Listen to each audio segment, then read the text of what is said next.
This is a tutorial about the different weather layers in the ProFlight app. Here you have retrieved and activated a flight plan from Stockholm to Chicago. The next thing you need to do is to synchronize the weather layers. You do that by selecting Sync at the top of the screen. And you can sync different weather layers or sync all data. If you don't have connectivity in flight, it's a good idea to make a quick sync just before takeoff.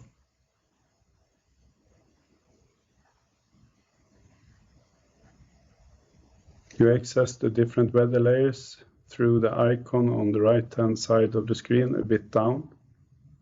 From the top, we have high resolution 10K weather. That's a 10 by 10 kilometer grid, exclusive for the ProFlight app. Next, we have WAF's standard aviation weather, 140 by 140 kilometer grid. Then SIGNUP's real-time CB information next from satellite footage, and the last SIG weather chart.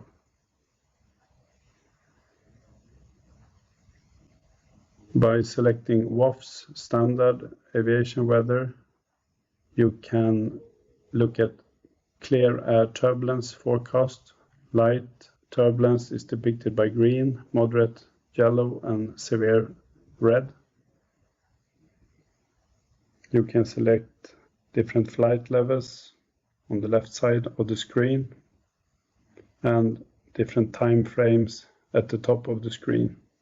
Note that the aircraft symbol moves when you choose different time frames. You can compare this with the high-resolution clear air turbulence forecast.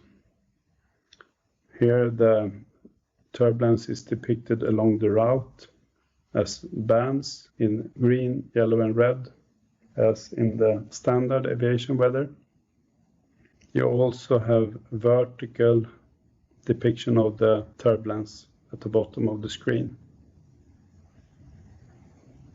If you look at the vertical dispersion of the turbulence, you can change to actual from planned and select a different flight level.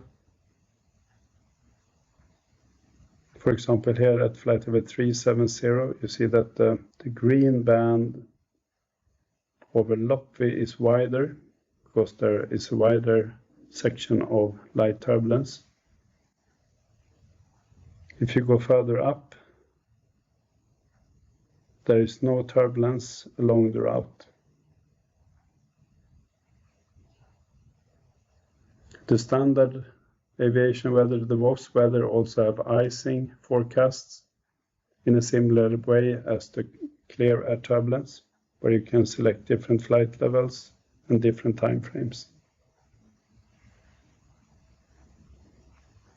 The high resolution also have wind forecast, both along the route and vertically. Further down we have SIGNUPs.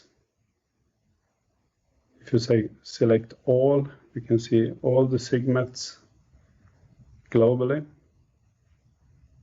And you can select a specific SIGNUP to get the detailed information. You also have en route for you to check if there are any SIGNUPs affecting the flight route. Next, you can select CB, and you can zoom in, for example, southwest of Ireland.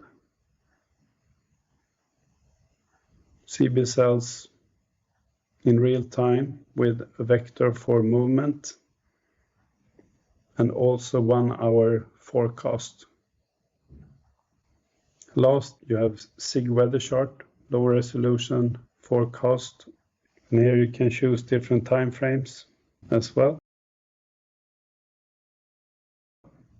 and different flight levels. And that was a short tutorial about the different weather layers in the ProFlight app.